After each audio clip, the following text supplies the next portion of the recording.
வணக்கம். நான் உங்கள் ஜெயா. இன்றைக்கி நம்ம இந்த வீடியோவில் சுப்பிரமணியன் சந்திரசேகர் இவருடைய பயோகிராஃபியை பார்க்கலாம் வாங்க. சுப்பிரமணிய சந்திரசேகர் ஒரு ஆஸ்ட்ரோஃபிசிஸ்ட். ஆஸ்ட்ரோஃபிசிஸ்ட்னால் ஃபிசிக்ஸ்னால் இயற்பியல், ஆஸ்ட்ரோஃபிசிஸ்ட்னால் வானியல். இதில் அவர் என்ன கண்டுபிடிச்சாருன்னா, இந்த நட்சத்திரங்கள்லாம் இருக்கு இல்லையா, அந்த நட்சத்திரங்களுக்கும் ஒரு மாஸ் இருக்குது, மாஸ் டென்சிட்டின்னு.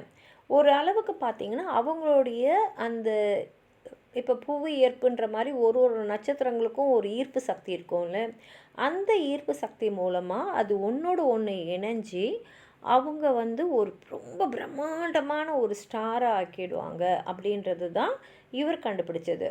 இன்றைக்கி அந்த மாதிரி கொலாப்ஸ்டான ஸ்டார்ஸ்லாம் நம்ம நியூட்டன் ஸ்டார்ஸ்ன்னு சொல்கிறோம், இல்லைனா பிளாக் ஹோல்ஸ்ன்னு சொல்கிறோம். சுப்பிரமணிய சந்திரசேகர் 1910 அக்டோபர் 19 லாகூர், அதாவது இப்போ அது பாகிஸ்தானில் இருக்குது, அப்போ பிரிட்டிஷ் இந்தியாவை ஆண்டுட்டு இருந்தாங்க. அப்போ தான் அவர் பிறந்தார். அவருடைய குடும்பத்தில் பார்த்திங்கன்னா அவங்க மொத்தம் 10 பசங்க, அதில் 3ஆவது குழந்தை தான் அவர். அவங்க அம்மாவும் அப்பாவும் நல்லா படித்தவங்க. அவங்க அம்மா ஒரு மொழிபெயர்ப்பாளர். அவங்க தான் பசங்களுக்கெலாம் ஆரம்ப கால கல்வியெல்லாம் சொல்லி கொடுத்துருக்காங்க. அவங்க அப்பா நார்த் வெஸ்டர்ன் ரயில்வேஸில் டெப்யூட்டி ஆடிட்டர் ஜெனரலாக இருந்திருக்காரு. நோபல் ப்ரைஸ் வாங்கின சிவி ராமன் அவங்க அப்பாவுடைய சகோதரர். சின்ன வயசில் அவங்க வீட்லேயே அவங்க பெற்றோர்கிட்டேருந்தும் ப்ரைவேட் டியூட்டர்ஸ் மூலமாக தான் அவங்க பாடத்தெல்லாம் அவங்க படிச்சுட்டு இருந்தாங்க. 1922 சுப்பிரமணிய சந்திரசேகர் மெட்ராஸில் இருக்கிற ட்ரிப்ளிகேனில் இருக்கிற ஹிந்து ஹை ஸ்கூலில் சேர்ந்து 1925 வரைக்கும் படித்தார். 14 வயசு ஆகும்போது அவர் பிரசிடென்சி காலேஜில் சேர்ந்து ஃபிசிக்ஸ் டிகிரி படிக்க ஆரம்பிச்சிட்டாரு. 1929 அதாவது அவருடைய 18ஆவது வயசில் அவருடைய முதல் அகாடமிக் பேப்பரை அவர் சப்மிட் பண்ணார். அது the competence catering and new statistics என்ற தலைப்பில் அவர் எழுதினார். அடுத்த வருஷமே அவர் பிஎஸ்சி ஹானர்ஸ் டிகிரியை ஃபிசிக்ஸில் வாங்கிட்டார். அதுக்கப்புறம் பார்த்திங்கன்னா அவர் ஃபிசிக்ஸில் நிறைய விஷயங்களை அகாடமிக்காக பப்ளிஷ் பண்ணியிருந்ததுனால அவருக்கு பிஹெச்டி படிக்கிறதுக்கு ஒரு ஸ்காலர்ஷிப் கிடச்சிது. அந்த பிஹெச்டி டிகிரியை படிக்கிறதுக்காக அவர் யூனிவர்சிட்டி ஆஃப் கேம்பிரிட்ஜ், இது யுனைடெட் கிங்டமில் இருக்குது, அங்கே போனார். அங்கே அவரோட சூப்பர்வைசராக இருந்தவர் ஃபிசிஸ்டாகவும் ஆஸ்ட்ரோனமராக இருந்த ரால்ஃப் ஃபவுலரு. இங்கேருந்து அவர் கப்பல் வழியாக இந்தியாவிலேருந்து பிரிட்டன் போகும்போது 1930 அவர் ஃபவுலர் எழுதின அவரோட ஆராய்ச்சிகள், அப்புறம் மற்றவங்களோட ஆராய்ச்சிகள் எல்லாம் இந்த டீஜெனரேட் எலக்ட்ரான் கேஸ் எப்படி ஒயிட் டிவார்ஃப் ஸ்டார்ஸில் இருக்குது. ஒயிட் டிவார்ஃப் ஸ்டார்ஸ்னால் இந்த நட்சத்திரங்கள்லாம் ரொம்ப ரொம்ப ரொம்ப ஆண்டுகள் கழித்து அதுங்களுடைய மாஸ் ரொம்ப சின்னதாகிடுது இல்லையா, அப்போ அது ஒயிட் டிவார்ஃப்னு சொல்லுவாங்க. அதையெல்லாம் படிச்சுட்டு இவங்களுடைய படைப்போட அவருடைய புரிதல் அந்த எலக்ட்ரான்ஸை பற்றி அதையும் சேர்த்து ஆல்பர்ட் ஐன்ஸ்டீன் நியூ ரிலேட்டிவிஸ்ட் ஃபிசிக்ஸை பற்றி என்ன சொல்லியிருக்காரோ அதையும் சேர்த்து இவருடைய ஐடியாஸ் எல்லாம் அவர் குறிப்பெடுத்துட்டு போயிருந்தார். இதெல்லாம் அவர் 19 வயசில் செஞ்ச வேலைக்கு தான் பின்னாடி அவருக்கு நோபல் ப்ரைஸ் ஃபிசிக்ஸில் கிடைக்கிறதுக்கு வழிவகுத்தது. 1931 அவர் காட்டிங்டன், அது ஜெர்மனியில் இருக்குது, அங்கே போய் மேக்ஸ் பார்ன் இவரும் ஒரு நோபல் ப்ரைஸ் வாங்கினவர் தான். அப்போ வாங்கல, ஆனால் பின்னாடி வாங்கினார். அவரோட போய் அவர் சம்மர் ஒர்க்கிங் செஞ்சார். அப்புறம் 1932 அவர் திரும்பி கோப்பன்ஹேகம், இது டென்மார்க்கில் இருக்குது, அங்கே போய் தியரட்டிக்கல் ஃபிசிக்ஸ்க்குன்னு ஒரு இன்ஸ்டியூட் இருக்குது, அங்கே அவர் கொஞ்சம் வேலை செஞ்சார். அப்போ அவர் யார் கூட பணி புரிஞ்சாருன்னா ஒரு நீல் போர்னு, இவரும் பின்னாடி ஃபிசிக்ஸ்க்காக நோபல் ப்ரைஸ் வாங்கினவர் தான். அதனால் நோபல் ப்ரைஸ் ஃபிசிக்ஸ்க்கு வாங்கின நிறைய பேரோடு இவர் தொடர்பில் இருந்து அவங்களோட சேர்ந்து பணியாற்றி அவருடைய அனுபவங்களை இன்னும் மெருகேற்றிக்கிட்டார்.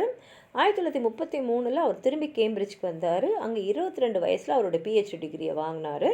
அதுக்கப்புறம் 4 வருஷம் தொடர்ந்து அங்கேயே அவர் ஆராய்ச்சி செய்கிறதுக்கு, அதாவது கேம்பிரிட்ஜ்லேயே ஆராய்ச்சி செய்கிறதுக்கு அவருக்கு ஒரு ஃபெலோஷிப்பும் கிடச்சிது. அவருக்கு 18 வயசுலேருந்து 28 வயசு இருக்கும், அதாவது 1929 1939 வரைக்கும் அவர் இயற்பியலில் நட்சத்திரங்களை பற்றி ஆஸ்ட்ரோஃபிசிக்ஸில் தான் நிறைய இன்ட்ரெஸ்ட் அவர் காமிச்சார். அவர் கப்பலில் 1930 பயணம் செய்யும் போதே அவரோட பிஹெச்டிக்காக அவர் ஒரு நம்பரை கால்குலேட் பண்ணி வச்சுருந்தார். அந்த நம்பர் என்னென்னா 1.4. பின்னாடி இந்த நம்பருக்கே அவரோட பேரே வச்சு சந்திரசேகர் லிமிட்னே வச்சுருக்காங்க. அது அவருக்கு மரியாதை செய்கிற மாதிரி இந்த நம்பர் தான் ஒரு நட்சத்திரத்தையோட தலைவிதியை நிர்ணயிக்கிற ஒரு நம்பருன்றதை அவர் சொல்லியிருக்காரு. இதை பற்றி 1931 ஆஸ்ட்ரோஃபிசிக்கல் ஜேர்னலில் அவரோட ரிசல்ட் அவர் பப்ளிஷ் பண்ணியிருக்காரு. அதாவது பல பல பல கோடி ஆண்டுகளுக்கு அப்புறம் நம்ம சூரியனும் ஒரு ஒயிட் டிவார்ஃப் ஆகிடும் அப்படின்றாங்க. அதாவது ரொம்ப சின்னதாக குறுகி போயிடும் அப்படின்னு. இதை வந்து 1930 வந்து எல்லா ஆஸ்ட்ரோஃபிசிஸ்ட்டும் என்ன நம்பினாங்கன்னா, எல்லா நட்சத்திரங்களும் வந்து ஒரு காலத்தில், அதாவது அதில் இருக்கிற அந்த எலக்ட்ரான்ஸு அந்த கேஸ் எல்லாம் போயிடும் இல்லையா, போயிட்ட அப்புறம் எல்லாமே ஒயிட் டிஃபாஃப் தான் ஆகும் அப்படின்ற ஒரு நம்பிக்கையில் தான் எல்லா ஆஸ்ட்ரோஃபிசிஸ்ட்டும் இருந்தாங்க. ஆனால் சந்திரசேகர் என்ன சொன்னாருன்னா, எந்த நட்சத்திரம் வந்து ஒயிட் டிவாஃப் ஆகும்னா சூரியனோட மாஸோட ஈக்குவலாகவோ இல்லை அதை விட கம்மியாகவோ இருந்ததுன்னா அந்த நட்சத்திரம் வந்து ஒயிட் டிவாஃப் ஆகும். ஆனால் அப்படி இல்லாமல் அதோட அதிகமாக இருந்ததுன்னா அது பிளாக் ஹோல் ஆகிடும்னு சொன்னார். ஆரம்ப கட்டத்தில் அவர் 1.7 தான் சொல்லியிருந்தார். அதுக்கப்புறம் வந்து இன்னும் கொஞ்சம் ஆராய்ச்சிலாம் செஞ்சு 1.4ன்னு அந்த நம்பரை அவர் மாற்றிக்கிட்டார். அதாவது அந்த ஸ்டார் வந்து, அதாவது நட்சத்திரம் வந்து 1.4ஆக இருந்தது, இல்லை அதுக்கும் கம்மியாக அந்த சன்னோட மாஸ்க்கு ஏற்ற மாதிரி இருந்ததுன்னா அது வந்து ஒயிட் டிவாஃப் ஆகும், இல்லைன்னா அது பிளாக் ஹோல் ஆகிடும். இதுதான் அவரோட கணிப்பு. அதனால் வந்து என்ன ஆகும்னா, இப்போ 1.4ஓட அதிகமாக இருந்ததுன்னா அந்த ஸ்டார் அது வந்து ரொம்ப ரொம்ப அந்த நட்சத்திரத்தோடைய எதிர்காலமே வேறு மாதிரி இருக்கும் அப்படின்றது தான் இவருடைய இது. இப்போ அவர் இருந்த டைமில் வந்து நியூட்ரான் ஸ்டார்ஸு, பிளாக் ஹோல்ஸு அப்படிலாம் இவர் எதுவுமே சொல்லலை, அந்த பேரை குறிப்பிடலை. ஆனால் அவர் என்ன சொல்லியிருக்காருன்னா, 1932 இந்த மாதிரி சில ஸ்டார்ஸ் எல்லாம் கொலாப்ஸ் ஆகுதுன்னா அப்போது வந்து ஒன்று அது வந்து பயங்கரமான அதாவது ஒரு நட்சத்திரமும் இன்னொரு நட்சத்திரமும் சேர்ந்து கொலாப்ஸ் ஆகும்போது அதோட மாஸ் வந்து ரொம்ப அதிகமாகிடும். அப்போ வந்து ஒரு சிங்குலாரிட்டி ஃபார்ம் ஆகிடும். சிங்குலாரிட்டி என்னென்னா, அந்த ஸ்டாரோடைய மாஸ் வந்து 0 வால்யூம் போயிடும். அதுக்கு முக்கியமான காரணம் அதோடைய ஈர்ப்புத்தன்மை தான். இன்றைக்கி நம்ம எல்லாருக்குமே நிறைய பேருக்கு பிளாக் ஹோலை பற்றி தெரியும். எல்லா பிளாக் ஹோல்லையும் அதோடைய நடு மத்தியத்தில் வந்து ஒரு சிங்குலாரிட்டி இருக்கும். அது வழியாக தான் எல்லாத்தையுமே எடுத்துக்கும் அப்படின்றது நம்ம எல்லாருக்குமே தெரியும். ஆனால் சந்திரசேகர் அப்போ சொன்னதை வந்து சர் ஆத்தர் எடிங்டன் சொல்லிட்டு, அவரும் வந்து யூனிவர்சிட்டி ஆஃப் கேம்பிரிட்ஜில் தான் இருந்தார். அவரும் வந்து ஃபிசிஸ்ட்னால அவர் வந்து இதை வந்து ஏற்றுக்கவே இல்லை. ஏன்னா அவர் வந்து என்ன சொன்னார்னா, அப்படின்னு பார்த்தா ஒரு நிலவு கூட ஒரு பெரிய பில்டிங் அளவுக்கு வந்து நொறுங்கிடுமா, அதுக்கு பாசிபிலிட்டியே இல்லை, அதுக்கு சந்தர்ப்பமே இல்லைன்றதுனால அவர் ஏற்றுக்கவே இல்லை. இப்போ வந்து என்ன ஆயிடுச்சுன்னா, அவர் என்ன சொன்னார்னா, இதில் ஏதோ ஒரு பிரின்சிபல் இருக்குது, அது இன்னும் நமக்கு தெரியல, ஆனால் நீங்கள் சொல்கிறது மாதிரி இருக்காது அப்படின்னு சொன்னார். ஆனால் பின்னாடி ஒரு 30 வருஷம் கழித்து நடந்த ஆராய்ச்சியில் சந்திரசேகர் சொன்னது சரிதான், எடிங்டனுடைய கருத்து தான் தவறுன்னு தெரிஞ்சிச்சு. ஆனால் அப்போ வந்து பெரிய பெரிய ஃபிசிஸ்டான வுல்ஃப்கேங் பாலி, நீல்ஸ் போர், பால் டிராக் இவங்க எல்லாம் வந்து சந்திரசேகர் சொன்னதை ஒத்துக்கிட்டாலும் பப்ளிக்காக அதை வந்து அவங்க ஏற்றுக்கிட்டாலும் அதே சமயத்தில் 1937 வந்து அவருடைய ஃபெலோஷிப்பை வந்து முடிச்சிட்டதுனால அவருக்கு ரொம்ப வருத்தமாயிடுச்சு. ஏன்னா அவர் சொன்ன கருத்தை வந்து அந்த தியரியை யாரும் ஏற்றுக்கலையே அப்படின்ற ஒரு வருத்தம் அவர் மனசில் இருந்தது. அவர் யூனிவர்சிட்டி ஆஃப் சிகாகோ, அதாவது யூஎஸ்ஏல இருக்கிறதுல ஒரு ரிசர்ச் அசோசியேட்டாக போயிட்டார். அதுக்கும் வந்து யூனிவர்சிட்டியோடையே அவர் தொடர்பில் இருந்துட்டு அங்கேயே ஒரு ப்ரொஃபஸராக வேலை செஞ்சுட்டு இருந்தார். அவர் வந்து அதுக்கப்புறம் வந்து இன்னமும் வந்து அந்த ஒயிட் டிவாஃப் ஃபார்மேஷனை பற்றி ஒரு 2 வருஷம் ஆராய்ச்சி செஞ்சுட்டு அதுக்கப்புறம் அதோடு நிறுத்திட்டார். அதுலேருந்தே பார்த்தீங்கன்னா அவர் ஏதாவது ஒரு ரிசர்ச் ஒர்க் எடுப்பார், அதில் வந்து அவர் முழு கவனத்தையும் செலுத்துவார்.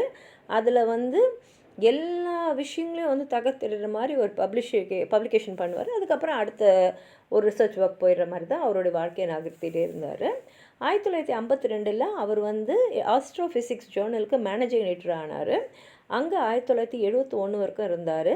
சின்ன பப்ளிகேஷனாக இருந்த அந்த ஆஸ்ட்ரோஃபிசிக்ஸ் ஜேர்னலை ஒரு இன்டர்நேஷ்னல் ஜேர்னலாக வந்து உயர்த்தினார்.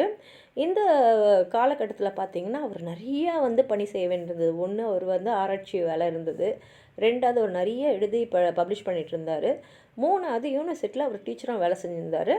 அதே சமயத்தில் இந்த ஜேர்னலையும் அவர் வந்து மேனேஜ் பண்ணி அதை வந்து நல்லா வளர்த்து விட்டார்.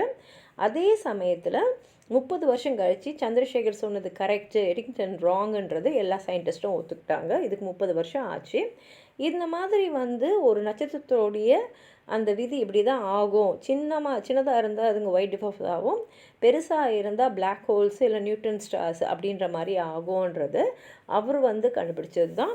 1983 சந்திரசேகருக்கு நோபல் ப்ரைஸ் ஃபிசிக்ஸ் கிடச்சிது. அவரோடு சேர்ந்து வில்லியம் ஃபாலருக்கும் அந்த இது இந்த நோபல் ப்ரைஸ் அவார்டு வந்து 2 பேருக்கும் சேர்ந்து கொடுக்கப்பட்டது. சந்திரசேகர் வந்து 1995 அவருடைய 84வது வயசில் ஆகஸ்ட் 21 வந்து ஹார்ட் அட்டாக்கால் மறைஞ்சிட்டார்.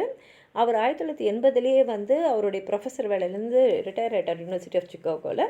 ஆனாலும் அங்கேயே சிகாகோலேயே இருந்து அவர் நிறைய சயின்டிஃபிக் புக்ஸை தொடர்ந்து எழுதிக்கிட்டே இருந்தார். அவர் ஒரு இறக்கிறதுக்கு முன்னாடி கடைசியாக எழுதின பப்ளிகேஷன் வந்து Newton's Principia for the common reader இருந்தது. இது ஒரு மாஸ்டர் பீஸ்னே சொல்லலாம். அவரோட மனைவி லலிதா வந்து 2013 அவங்களுடைய 102வது வயதில் இறந்தாங்க. இன்றைக்கும் நாசாவில் இருக்கக்கூடிய சந்திரா எக்ஸ்ட்ரா அப்சர்வேட்டரி அவரோட பேரில் இருக்குது. அது பூமியை சுற்றிக்கிட்டு தான் இருக்குது. அவருடைய பேருக்கு ஏற்ற மாதிரியே இந்த அப்சர்வேட்டரியும் வந்து நிறைய புது பிளாக் ஹோல்ஸு, புது சூப்பர் மேசிவ் பிளாக் ஹோல்ஸ், அப்புறம் நியூ கிளாஸ் பிளாக் ஹோல்ஸ்லாம் கண்டுபிடிச்சிக்கிட்டே இருக்குன்றது சிறப்பு. உங்களுக்கு ஏதாவது சொல்லணும்னு நினச்சிங்கன்னா கீழே இருக்கிற கமெண்ட் பாக்ஸில் எழுதுங்க. இந்த வீடியோவை லைக் பண்ணுங்கள், உங்கள் ஃப்ரெண்ட்ஸோடு ஷேர் பண்ணுங்கள். சப்ஸ்கிரைப் பண்ணாதவங்களாம் ப்ளீஸ் சப்ஸ்கிரைப் பண்ணி சப்போர்ட் பண்ணுங்கள். நன்றி.